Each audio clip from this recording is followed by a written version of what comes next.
ଆଉ ମଞ୍ଚ ଉପରେ ଶୁଭିବ ନାହିଁ ଏ ଶାନ୍ତି ଦେବୀ କ'ଣ ଠକିଗଲ କି? ଏଥର ଶାନ୍ତି ଦେବୀ ଠକି ନାହାନ୍ତି, ଏଥର ଖୁଦ୍ ହାଇଦର ଠକିଗଲେଣି। ହଁ ଦର୍ଶକ ବନ୍ଧୁ, ବେଳକୁ ବେଳ ବିବାଦ ବଢ଼ିଲା ପରେ ଏବେ ଯାତ୍ରା ଜଗତକୁ ବାଏ ବାଏ କରିବେ ପିୟୁଷ ତ୍ରିପାଠୀ। ଯାତ୍ରା ଜଗତର ବ୍ୟାଡ୍ ବୟ ଏହି ନିଷ୍ପତ୍ତି ନେଇଛନ୍ତି। ନିଜ ଚମତ୍କାର ଅଭିନୟରେ ବାନ୍ଧି ରଖିଥିବା ବ୍ୟାଡ୍ ବୟ ଏବେ ଯାତ୍ରା ଜଗତକୁ କରିବେ ବାଏ ବାଏ। ଗତକାଲି ଯାତ୍ରା ମହାସଂଘ ତରଫରୁ ଏହି ବୈଠକ ପରେ ନିଷ୍ପତ୍ତି ନେଇଛନ୍ତି ପିୟୁଷ ତ୍ରିପାଠୀ।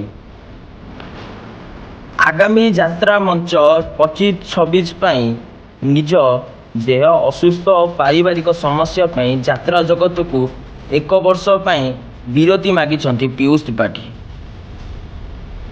ଏହା ଶୁଣିଲା ପରେ ବିବାଦରେ ଛନ୍ଦି ହୋଇଥିବା ଦୁଇ ଯାତ୍ରା ପାର୍ଟି ମାଲିକ ଏବେ ଟେନସନରେ।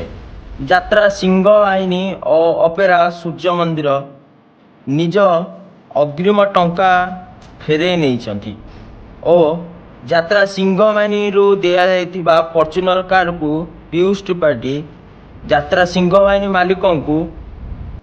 ମାଲିକ ସଞ୍ଜୀବ ପାଢ଼ୀଙ୍କୁ ଏକ ଚେକ୍ ଦେଇ 6 ମାସ ଭିତରେ ନିଜ ନାଁକୁ ଗାଡ଼ି ନେଇଯିବେ ବୋଲି ପିୟୁଷ ତ୍ରିପାଠୀ କହିଛନ୍ତି। ଏହାପରେ ବ୍ୟାଡ୍ ବୟଙ୍କ ଫ୍ୟାନ୍ମାନେ ବହୁତ ଦୁଃଖରେ ଅଛନ୍ତି। କ'ଣ ସତରେ ହାଇଦର ଆଉ ଠକି ଯାଇନାହାନ୍ତି ତ, କି ଠକିବାର ଅଭିନୟ କରୁଛନ୍ତି?